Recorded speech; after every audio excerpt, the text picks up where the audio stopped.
Good morning, y'all. We are back out here on the Sea-Doo Explorer Pro 230, and we are getting ready to make a push, probably about 10-12 miles. I'm not real sure. Snapper is open today, so we're gonna try to get a quick limited snapper, and then we're gonna move on to some pelagics. There have been some big cobia, king, and other fish in the area, so I'm really hopeful for the day. But yeah, without further ado, let's get out here, see if we can make something happen. All right, safety checks complete. Got my kill switch on. Let's push out.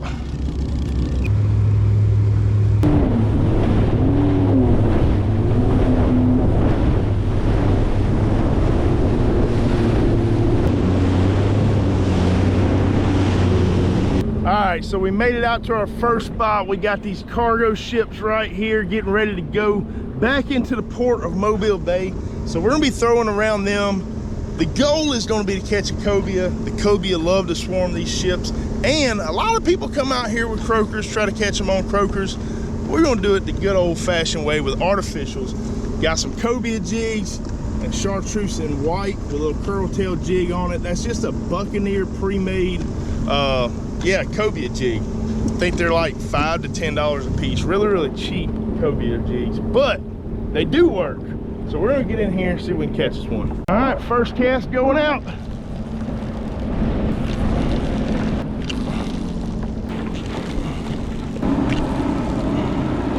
All right, so we decided to leave the ships alone. No cobia hanging around them, at least none that would bite the jig. And now we are over the top of an artificial reef out here, probably about 6-7 miles offshore or so. Yeah, we're gonna drop some baits down, see if we can pick up our snapper here. Grab our bait right here. Got us some nice cigar minnows. Dead bait, easy. Kind of cheap, not really, about 20-something a box, but they are primo when you're looking to catch snapper. And you know, pretty much anything down there will eat these cigar minnows. But I just use a Carolina rig, and I'm gonna hook a whole cigar minnow right through the eyes right there. Let's go drop them down. Right, we just came over our reef. Let's go ahead and drop down. This should be just about instant because this reef right here is absolutely loaded. Come on. Got him. Got him. Oh, it came off. Come back. Come back. He might have got my bait. I think that one might have got my bait. Yeah, he got me. Left me with nothing but a head. Let's try that again. Eat it, eat the bait. There he goes. Fish on. Fish number one. What do we got? Here he comes, here he comes. Little old red snapper. First fish on the jet ski today. It's a tiny guy. See ya. That's not gonna be a good one. There we go, hooked up. Time to go. That's every single one that size. All right, well, today is gonna be one of those days where we just scramble around. Like, we're hitting all these artificial reefs that are loaded, but they're loaded with these 8-inch snapper. I'm sure there's some bigger ones down there. If we had some live bait, we might have a shot at catching some bigger ones. But with the bait we got, it's not able to get through these small ones. I mean, as soon as we drop, we're hooked up. Bye-bye. See you later, dude. All right, let's make a move.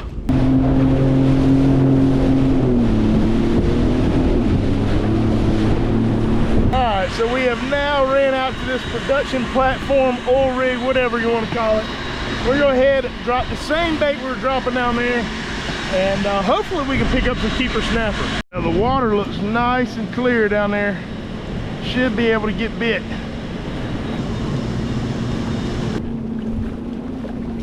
There we go. Come on, old snap dilly wampus. Give me one that'll make the box. What do we got? Yeah, old snap dilly wampus. He choked that hook too. Got him. There we go. That one might be a keeper, y'all. Yeah, that's a decent one. He's got me down there in the rig though. Come here. Come here. Get your butt up. There we go. I think that's gonna be our first keeper one for the box.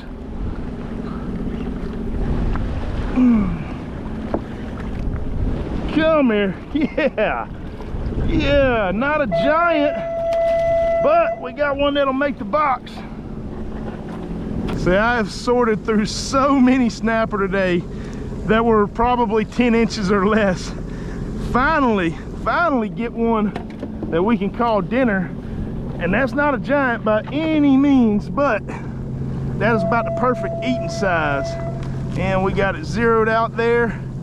And we are looking at, looks like 18.5 incher going in the box. All right. See if we can't get one more of those. We have had to bounce around a pretty good bit today. This is about our 4th or 5th rig. We hit some reefs, we hit the ships, you name it, we've done it. We're working our tail off to get this last snapper. Let's send it back down. Come on, give me dinner. There we go. That one might make the cut there. Yep, he's digging. That one's gonna be my second one. Come on up. I think we got him whooped now. Yeah, he got some good digs. That's gonna make it. Not a giant, but that one should go 16. All right, moment of truth. Can we get 16 out of you? We got zeroed there. Zeroed there. Looks like it is 16.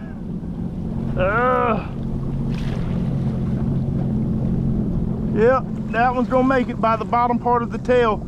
So that's touching 16 right there. And his nose is a little over. So that is our second snapper. I hope that guy does not shrink, because if it does, well, we might be in trouble. But as of right now, it's about 16.25. And cooler shut. All right. Y'all have no idea how hard I had to work to get those 2 small snapper right there. Just insane. Rough weather this morning. It's still not ideal. We just hammered a ton of spots and just not really getting bit by anything big, which we are midways through snapper season right now. All of your near shore spots have been hammered pretty much every Friday through Monday. People are pulling snapper off of all of these reefs, so lucky to get those 2, I guess. But now we're gonna go have some fun, and I'm gonna troll a lure behind it, see if we can hook up on something bigger. The lure we're gonna be trolling is the Rapala X-Wrap Magnum 30. As y'all can see, this thing has been chewed up by a ton of king mackerel and Spanish mackerel. So it is an awesome lure. We're gonna chunk that behind us. Hopefully we can hook up on a nice king or a Cobia or something like that. It's gonna feed about 70 yards or so of line out. And this thing is diving around 25, 30 feet. And I wanna troll it around 4 or 5 miles per hour. And all I'm gonna do is just circle these rigs and troll back and forth and in between them. Well, we have trolled all over the place. Didn't even get anything on the troll today. I guess the fish just are not biting. I don't know. But we do have dinner in the box, so we're gonna be going to the house. I will be wrapping this up into a catch and cook for y'all. But before we do that, I do want to talk about XOTIC Outdoors. XOTIC Outdoors is an apparel company that I have recently partnered with. And if any of y'all know me, I don't partner with companies that I don't try their products first, and basically I just make sure that it's a good fit for the channel. So I've been wearing their shirts here for about a month now, and I absolutely love them. So the one that I have on is the Air X. I will link them down below.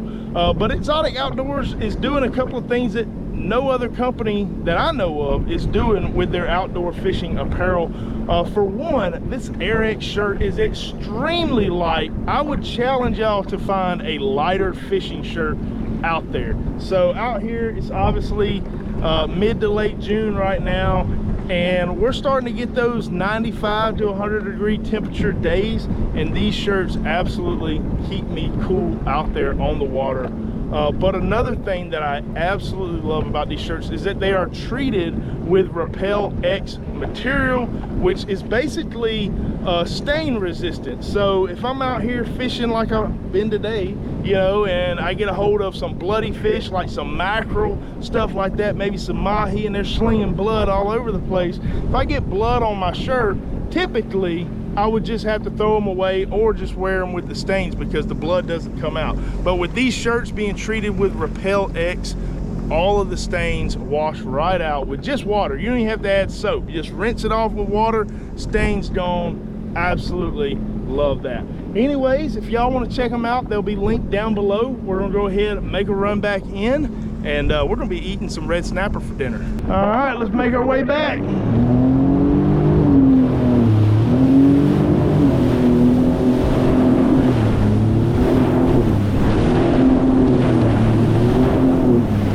Y'all, well, it is the next day. I was super tired. The heat beat me down, so decided to just let these fish sit on ice. And yeah, it's a lot of work we put in for those 2 red snappers, so I'm gonna make sure that this meal tastes amazing. First thing we got to do is clean these guys up. So got my sword fillet knives here, and I always like to use a serrated knife on, you know, these big scaled fish like this. Makes it easier getting down through the bones and stuff like that as well. Yeah. Go ahead and check out this meat right here.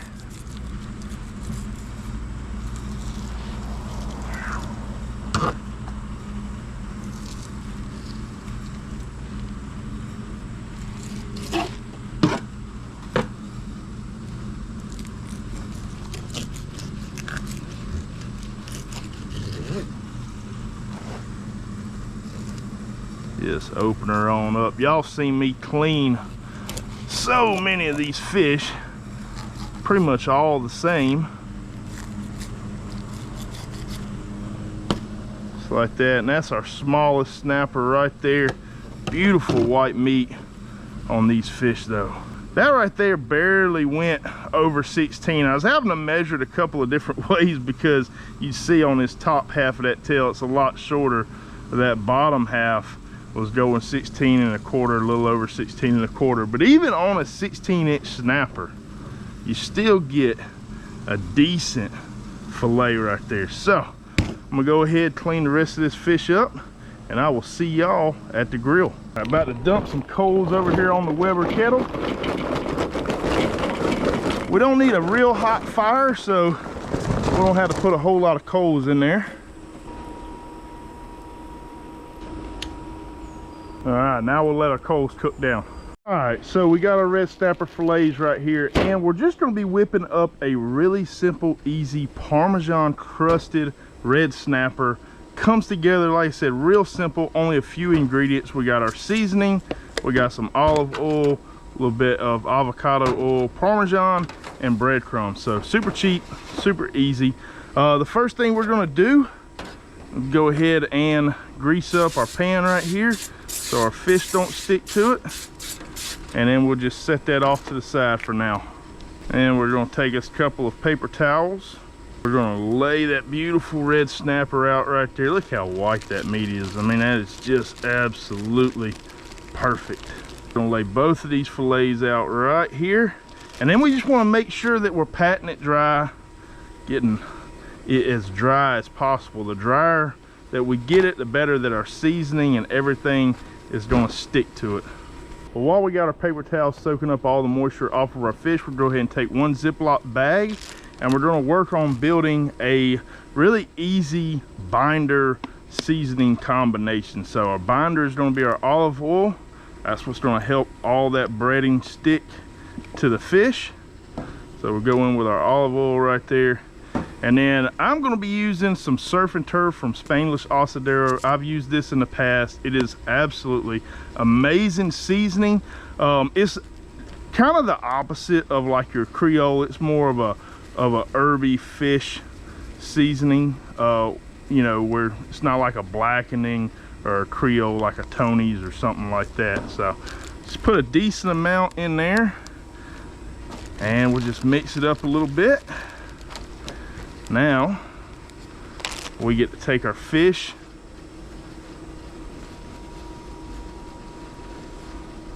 drop it in our bag, and we want this to sit for about 20 or 30 minutes or so, which is about the perfect amount of time for our coals to get ready. Drop our fish in there. Give it one last shake. Make sure everything gets nice and coated. And we're gonna go drop this in the refrigerator. While our fish is marinating, we're gonna go ahead and make our breading, which is real easy. We're just gonna use some seasoned breadcrumbs. And we wanna put enough in here to where it's gonna be able to fully coat both of those fillets. These are some pretty cheap ingredients, so if I overuse a little bit, it's not the end of the world.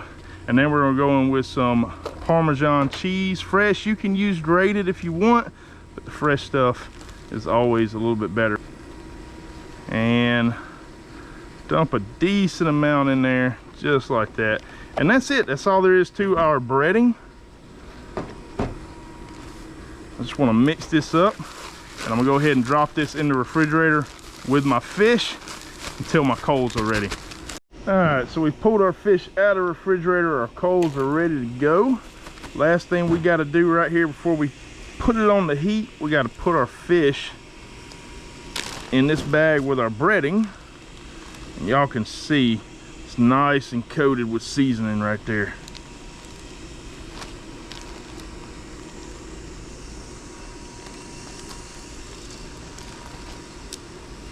Give it a nice toss. Make sure everything is nice and incorporated. Coated really, really well here. All right, we're just gonna take our snapper. Remember, we did grease our pan already, so the bottom end of this is greased.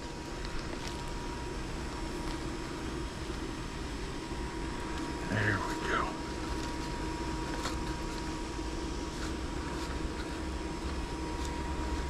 Just like that. We got our 2 pieces of snapper laid down, and then all we got to do before we put it on the heat, we're going to take that avocado oil, give it a good spray down on the top. That's going to help that breading get a nice crust on it. All right, now we're just going to take our fish, put it opposite side of the coals right there, slap the lid on our grill, and we're gonna let that go for about 20-25 minutes. All right, so we've been rolling for about 30 minutes. It's looking nice and crispy on the edges. Oh yeah, that's about perfect right there. Now I don't have any mitts because my kitchen is still being remodeled, and I don't know where they went. So I'm gonna go ahead and grab some paper towels and attempt to transfer this hot tray over to a spot where I can give y'all a taste test. All right, let's not get burnt doing this.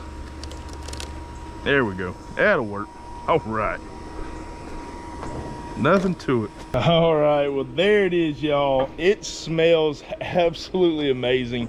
Y'all know this is gonna be good right here. I think this is probably the first time I've ever done this recipe on the channel. It is a household favorite of my family, so I know it's one that y'all will enjoy as well. Yeah, oh yeah. Going for a little bit of a bite right there for y'all. They're still really, really hot. Absolutely killer. If y'all are out there tired of doing the same stuff, fish tacos, fish sandwiches, blackened fish, give this a shot. I guarantee you will like it, and it really goes good. This is something you want to do with a thicker fillet, like a cobia or a snapper, grouper fillet, something like that, right? Your thicker fillets, which this wasn't really a big snapper, wasn't really a super thick fillet, but this recipe is best on those types of fish. But yeah, I hope y'all enjoyed this content here today. If y'all would, please give me a like, comment with any questions, subscribe if you haven't already. We'll see y'all next time.